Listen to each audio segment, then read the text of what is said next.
Hi friend, உங்கள் ரீனா பேசுகிறாங்க. என் video பிடிச்சிருந்தா லைக் பண்ணுங்கள், ஷேர் பண்ணுங்கள், சப்ஸ்கிரைப் பண்ணுங்கள், கமெண்ட்ஸ் பண்ணுங்கள். வாங்க வீடியோக்குள்ளே போகலாம். எனக்கு இந்த சிஎஸ்ஆர் மேலே நிறைய டவுட்ஸ் இருக்குதுங்க. நானும் எப்படின்னா சர்ச் பண்ணி எப்படின்னு தெரிஞ்சுக்கணுன்னு பார்க்குறேன். பார்த்திங்கன்னா இந்த சிஎஸ்ஆரில் எனக்கு சிஎஸ்ஆர் கொடுக்க ஒரு வாட்டி ஸ்டேஷனுக்கு நான் போகும்போதும் அவங்க சொன்னது என்னென்னா, இன்ஸ்பெக்டர் இல்லைம்மா, இன்ஸ்பெக்டர் இல்லை, சைன் போடல, நாங்கள் உங்கள் சிஎஸ்ஆர்லாம் ரெடி பண்ணுறோம், ஆனால் சைன் போடுறதுக்கு இன்ஸ்பெக்டர் இல்லைன்னு சொல்லிட்டு இருந்தாங்க. நேற்று இன்ஸ்பெக்டர் இருந்தார். மார்ச் 1 2025 இன்ஸ்பெக்டர் இருந்தார். பட் ஏன் இன்ஸ்பெக்டர் கையெழுத்து போடாமல் ஒரு கான்ஸ்டபிள் கையெழுத்து போட்டாங்கன்னு எனக்கு ஒன்றுமே புரியல. அவங்க கான்ஸ்டபிளாக எஸ்ஐயான்னு தெரியல. பட் ஃபாசீல் போட்டிருக்காங்க, ஹெட் கான்ஸ்டபிள் தான் நினைக்கிறேன். ஸோ அவங்க கையெழுத்து போட்டிருக்காங்க. ஒரு லேடி அவங்க கையெழுத்து போட்டிருக்காங்க. K4 அவங்கள நான் பார்த்துருக்கேன். பட் அவங்க ஏன் கையெழுத்து போட்டாங்கன்றது எனக்கு புரியல. ஓகேங்களா? இது என்ன தான் நடக்குது? தயவு செய்து கமெண்ட் பாக்ஸில் உங்களுக்கு தெரிஞ்சவங்க, போலீஸ் ரீதியாக ரிலேட்டடாக தெரிஞ்சவங்க எனக்கு கொஞ்சம் ஷேர் பண்ணுங்கள். ஏன் அவங்க போடலாமா, ஏன் போட்டாங்கன்றது சொல்லுங்கள். அதே மாதிரி நான் K3 போலீஸ் ஸ்டேஷனில் தான் நான் லா அண்ட் ஆர்டரில் தான் நான் கொடுத்தேன். பட் ஏன் என்னை கலெக்டர் ஆஃபீஸ்க்கு நீங்கள் ஷிஃப்ட் பண்ணுறீங்கன்னு எனக்கு ஒன்றுமே புரியல. நீங்கள் அதுவும் லெட்ரு எழுதி கொடுத்துட்டு போங்கன்றீங்க. அப்போ அவங்க கூப்பிட்டுருந்தா அவங்க தானே இது பண்ணியிருக்கணும். எதுக்கு என்ன இங்கே எழுதி கொடுக்க சொன்னீங்க? அதுக்கு என்ன ரீசன்? எனக்கு ஒன்றுமே புரியலங்க மக்களே. எனக்கு நிஜமாலே சொல்கிறேன், இது என்ன பிரச்சனைன்னு எனக்கு ஒன்றும் புரியல. எதுக்காக அங்கே மாற்றி விட்டாங்க? இப்போ மண்டே அங்கே நான் போகிறேன். அங்கே கூப்பிட்ருக்காங்கன்னு சொல்கிறேன். நான் மண்டே அங்கே நான் போய் நான் பார்க்குறேன் என்ன நடக்குதுன்ட்டு. பட் இந்த மாதிரி பண்ணிங்கன்னா எப்படி நாடு முன்னேறும்? ஒருத்தர் நீங்கள் இப்படி பண்ணிக்கிட்டே இருந்தீங்கன்னா எப்படிங்க நாடு முன்னேறும்? ஒரு பிரச்சனையை சால்ட் அவுட் பண்ணாமல் அதை சுற்றி விடுறதுல என்ன பயன் இருக்குது? உங்களை நம்பி தானே வரும். அதை ஏன் நீங்கள் புரிஞ்சிக்க மாட்டேன்ருக்கீங்க? இப்போ நான் மண்டே அங்கே போய் பார்க்குறேன். பட் என்னோடய ஃபோட்டேஜ் 1 17 வரைக்கும் ஃபுட்டேஜ் அவங்க அழிச்சிருக்கக்கூடாது. அவங்க எதனா ஒன்று அழிச்சாங்கன்னா அப்போ அவங்களோட பண்ணதை அழிச்சிருக்காங்கன்றது மக்களே எல்லாத்துக்கும் தெரிஞ்சுக்கோங்க.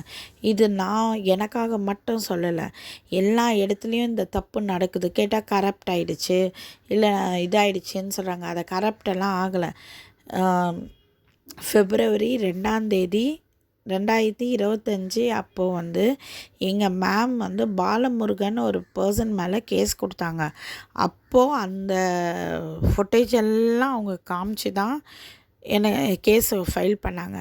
அப்போ இருக்கிற ஃபுட்டேஜ் அதுக்கப்புறம் கரெக்ட் ஆகுங்களா? யோசிச்சு பாருங்கள். தயவுசெய்து அந்த இது கரெக்ட் ஆச்சுன்னா அவங்க மேலே தான் மிஸ்டேக் இருக்குன்ட்டு மக்களே நீங்கள் புரிஞ்சுக்கோங்க. உடனே இந்த மாதிரி மேனேஜருங்களால் எவ்வளோ பிள்ளைங்க பாதிக்கப்படுறாங்க. ஒன்றுன்னா அந்த இடம் பார்த்திங்கன்னா ஃபுட் ரிஃப்ளெக்டாலஜி. ஸோ இந்த இதுக்கும் ஸ்பாவில் வேலை செய்கிற பையனுக்கும் ஸ்பாவில் மேனேஜராக கூட வேலை செய்யல. அவர் ஹெல்ப்பராக வேலை செஞ்சவர். அவர் எதுக்கு இங்கே மேனேஜராக, ஸ்பா பர்சன் எதுக்கு இங்கே மேனேஜராக போட்டிருக்கீங்க? எனக்கு சில விஷயம்லாம் எனக்கு டவுட் இருக்குது. அதை நான் கிளாரிஃபை பண்ணிக்கணும். அதனால தான் இப்போ நான் இந்த வீடியோ போடுறேன். ஏன் அவங்கள அந்த ஸ்பா பர்சனை எதுக்கு நீங்கள் இதில் வச்சுருக்கீங்க? இந்த மாதிரி இது ரிலேட்டட் எப்படின்னா கிளினிக் ரிலேட்டடாக வரும். அக்குப்ரெஷர் இந்த மாதிரி கிளினிக் ரிலேட்டடாக வர்ற இடத்துல எதுக்காக ஒரு ஸ்பா பர்சனை நீங்கள் இந்த ஜாபில் வச்சுருக்கீங்க? ஒன்று அந்த பர்சனுக்கு ஏற்ற மாதிரி நான் போயிருந்தேன்னா நல்லவளா? அந்த பர்சனுக்கு ஏற்ற மாதிரி போகாமல் நான் தைரியமாக நின்று ஃபேஸ் பண்ணுறவன் நான் கெட்டவளா? கொஞ்சம் யோசிச்சு பாருங்கள் மக்களே. பெண்கள் வந்து சாதிக்க பிறந்தவங்க. அவங்க வந்து தைரியமாக இருக்கும்போது கொஞ்சம் ஹெல்ப் பண்ணுங்க. அதை விட்டு பந்தாடாதீங்க. தயவுசெய்து பந்தாடாதீங்க. மக்களே, நீங்கள் எல்லாமே பார்த்துட்ருக்கீங்க. உங்களோட தீர்ப்பு எனக்கு ரொம்ப ரொம்ப முக்கியம். ஸோ நீங்கள் கமெண்ட் பாக்ஸில் கமெண்ட்ஸ் பண்ணுங்கள். இந்த மாதிரி பண்ணிகிட்ருக்காங்க. போலீஸும் சரி, எல்லாமே பெரிய இடம்னா அவங்க வந்து மீடியா பர்சன். எங்கள் மேடம் வந்து மீடியாவில் நியூஸ் ரீடராக இருக்காங்க, ஓகேங்களா? அவங்க வந்து நான் மேனேஜர் மேலே கொடுத்த கம்ப்ளைண்ட்டை எதுக்காக அவங்க வந்து 10 பேரை நான் இறப்பேன், அதுக்கு வீடியோ வச்சுருக்கோம். நான் வந்து இது வச்சுருக்கேன், ஃபோன் என்ன சொல்லுவாங்க, ரெக்கார்டு வச்சுருக்கேன். நான் 10 பேரை நான் இறக்குவேன்ல அப்படின்னு கேட்குறாங்க. எதுக்காக 10 பேர் எனக்கு இறக்கணும்? ஃபஸ்ட்டு அதை தெரிஞ்சுக்கோங்க. உடனே அவங்க மேலே நான் கேஸ் கொடுக்கலையே, அவங்க கம்பெனி இது மேலே கேஸ் கொடுக்கலையே. நான் கொடுத்தது அந்த மேனேஜர் மேலே தான் நான் கொடுத்துருக்கேன். இவங்க ஏன் வரைஞ்சி கட்டிக்கிட்டு வராங்க? எனக்கு ஒன்றுமே புரியல. வந்து போலீஸ் ஸ்டேஷனில் வச்சு இது வந்து மென்டல், இது என்ன எதுக்கு மென்டல் சொன்னோம்? ஃபஸ்ட்டு அவங்க மென்டல் சொன்னதுக்கே அவங்க மேலே நான் கேஸ் கொடுக்கணும். கண்டிப்பாக அதையும் நான் செய்வேன். நான் செய்யாமல் இருக்க மாட்டேன். என்னை பார்த்து அவங்க எப்படி மென்டல்னு சொல்லுவாங்க? இது வந்து இது பிடிச்சது அப்படி இப்படின்லாம் பேசுகிறாங்க. ரொம்ப மரியாதை கட்டமாக போலீஸ் எதுக்குலாம் பேசுகிறாங்க. அவரும் சைலண்ட்டாக இதை கேட்டுட்ருக்காரு. நான் கேட்குறேன், என்ன கேட்குறேன்னா, நான் என்ன வந்து ஒன்றுன்னு இப்போ ஒரு கான்வெகேஷன் போகுது.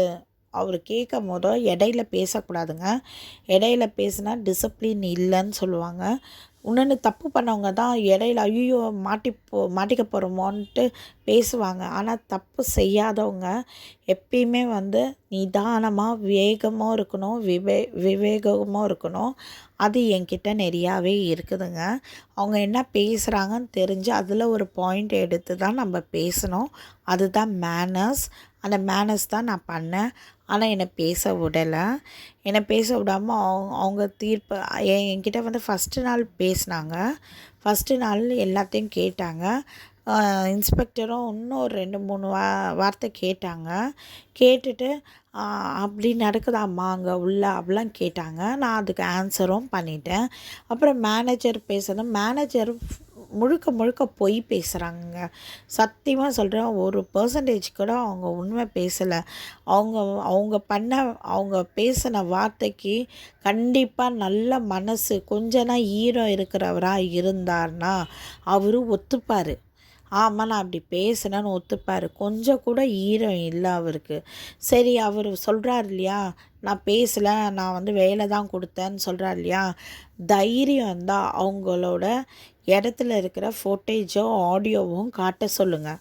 1ஆந்தேதியிலேருந்து சாப்பிட்ற இடத்துல தான் இதை பற்றி பேசுனாங்க. அங்கே வந்து வீடியோ இல்லை. பட்டு நான் உட்கார்ந்த இடத்துல இருக்கிற வீடியோவும் ஆடியோவும் அதில் விழுந்திருக்கலாம். ஸோ நான் 1ஆந்தேதியிலேருந்து 1 நிமிஷம் கூட தடங்கள் இருக்கக்கூடாது. 1ஆந்தேதியிலேருந்து 17ஆந்தேதி வரைக்கும்